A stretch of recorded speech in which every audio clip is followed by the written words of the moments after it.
आमर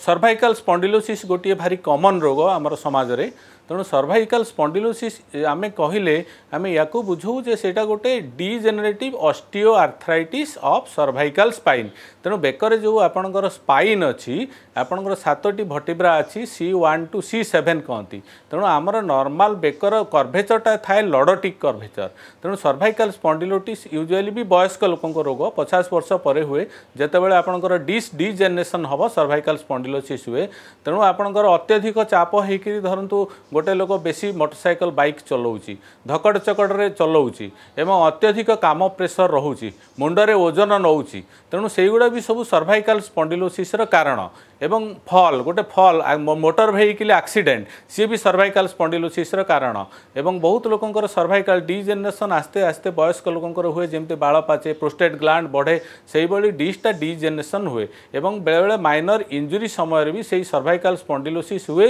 जोटा कि हाड़ भितर गोटे डिश थाए गोटे हूँ मझीटा थाए गोटे एनुलस फाइब्रोसस बाहर थाए एवं न्यूक्लियस पल्पोसस गोटे मटेरियल थाए भितर थाए तेणु न्यूक्लियस पल्पोसस गोटे पारद भली जिनसटे भारी नरम जिनस तेणु डिजेनरेशन हेले आउ माइल्ड स्ट्रेस पड़े सर्वाइकल स्पाइन रे से जो न्यूक्लियस पल्पोसिसटा हार्निएट कर दिए बाहर को आसी सेटा कौन हुए नर्व रूट को चापे तेणु नर्व रूट जितेबाला चापे तेणु रोगीर से बहुत जोर पेन हम हाथ में पेन हम रेडिकुलर डिस्ट्रीब्यूशन हम हाथ में हेले सर्वाइकल ताकू कहते तेणु रेडिकुलर डिस्ट्रीब्यूशन पेन हम काशिले छिंकिले पेन गोटे इलेक्ट्रिक करेन्ट मारला भाया हाथटा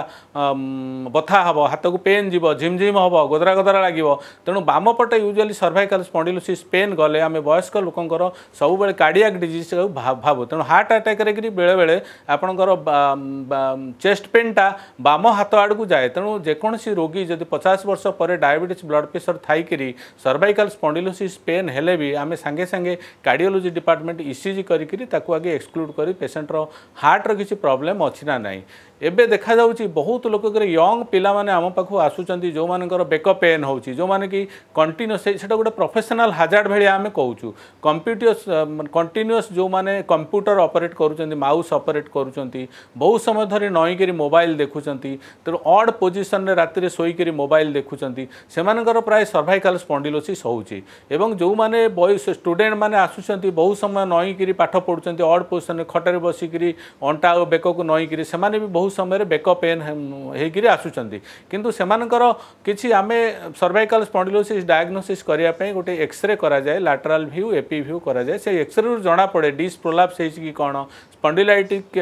बार अच्छी ना नहीं ऑस्टियोफाइट्स अच्छी ना नहीं तेणु किंतु यंग पिला मानकर बेले बेले सब एक्सरे कला पर भी इवन एमआरआई कले भी सब जिनस नॉर्मल बाहर तेणु से गोटे पोस्चुराल तेणु से यंग पिला मानकु कहू तेणु तुम ठीक ठाक पोस्चरिंग रे पाठ पढ़ आउ कंप्यूटर माउस टाकू टिके ऊपर को करी हाथटा जमती ऊपर को रहिबो बेक बेसी नईबनी तेणु से अनुसार ताको एडजस्ट कर ताहले पेनटा हेबनी आउ रेगुलर बेकर एक्सरसाइज करिवो पतला तकिया दब एवं बेसी समय बाइक चलेबनी बाइक चलेला बेले टिके सर्वाइकल कलरटे यूज करिवो तेणु यंग पिला मानकर एई सब आमे प्रिवेंशन पे कहू किंतु वयस्क लोकंकर सर्वाइकल स्पॉन्डिलोसिस रेडिकुलोपैथी हुए गोटे माइलोपैथी हुए तेणु मांसपेशी दुर्बल हो जाए हाथ गोड़ बेकर हेले आपन चारि हाथ गोड़ दुर्बल हो एवं रेडिकुलोपैथी हेले खाली झिमझिम हम जितेबाला माइलोपैथी हम से हाथ गोड़ दुर्बल